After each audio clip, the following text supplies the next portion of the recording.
সম্প্রতি ভারত বাংলাদেশ সীমান্তে ঘটে গেছে একটি উদ্বেগজনক ঘটনা।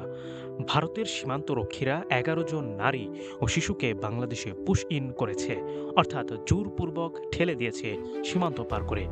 এদের মধ্যে ৭ জন নারী এবং ৪ জন শিশু। বাংলাদেশের সীমান্ত রক্ষা বাহিনী জানায় এদের কারোরই যথাযথ কাগজপত্র ছিল না এবং তাদের দাবি অনুযায়ী এরা কেউই বাংলাদেশি নাগরিক নয়। এই ঘটনার পরপরই সীমান্ত পরিস্থিতি উত্তপ্ত হয়ে ওঠে। বাংলাদেশের পক্ষে স্থানীয় জনপ্রতিনিধি তৌহিদ সরাসরি বলেন, ভারতের উচিত তার নাগরিকদের ফিরিয়ে নেওয়া। তার এই বক্তব্য শুধু একটি ঘটনার প্রতিক্রিয়া নয়, বরং এটি বৃহত্তর এক সমস্যার প্রতিফলন। ভারতের তথাকথিত পুশ ইন নীতির বিরুদ্ধে সরব অবস্থান। এই নীতি ঠিক কিভাবে কাজ করে?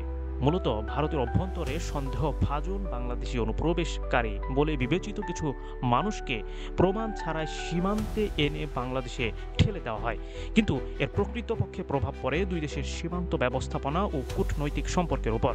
বিশেষ করে যখন এ ধরনের ব্যক্তিদের পরিচয় যাচাই বা আনুষ্ঠানিক প্রক্রিয়া ছাড়াই পাঠানো হয়, তখন তা আন্তর্জাতিক মানবাধিকার মানদণ্ডকেও প্রশ্নবিদ্ধ করে। এই মুহূর্তে গুরুত্বপূর্ণ হয়ে দাঁড়িয়েছে বিষয়টি কিভাবে দেখা হবে, একটি নিরাপত্তা সমস্যা হিসেবে নাকি মানবিক সংকট হিসেবে। কারণ যেখানে শিশু ও নারী রয়েছে সেখানে কেবল সীমান্ত লঙ্ঘনের কথা বলা যায় না, এটি তাদের জীবন, নিরাপত্তা এবং অধিকার নিয়েও প্রশ্ন তোলে। বিশেষজ্ঞরা বলছেন এই ঘটনাগুলো দুই দেশের মধ্যে আস্থার সংকট তৈরি করতে পারে, সীমান্তে দীর্ঘমেয়াদী উত্তেজনার জন্ম দিতে পারে, বিশেষ করে যখন স্থানীয় জনগণ আতঙ্কে থাকে এবং সীমান্তরক্ষীদের কার্যক্রম সম্পর্কে অস্পষ্টতা থাকে। এই ধরনের সমস্যা শুধু সীমান্তে পাহারা দিয়ে সমাধানযোগ্য নয়, প্রয়োজন একটি স্বচ্ছ মানবিক এবং দ্বিপাক্ষিক কূটনৈতিক উদ্যোগ, যেখানে একটি নাগরিকের পরিচয় যাচাই করে আন্তর্জাতিক মানদণ্ড অনুযায়ী এবং কোনো পক্ষ একতরফা সিদ্ধান্ত নেবে না।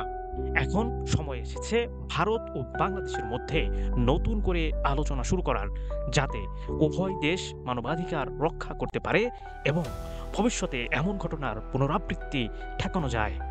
আপনারা দেখছিলেন প্রতিদিন সকাল।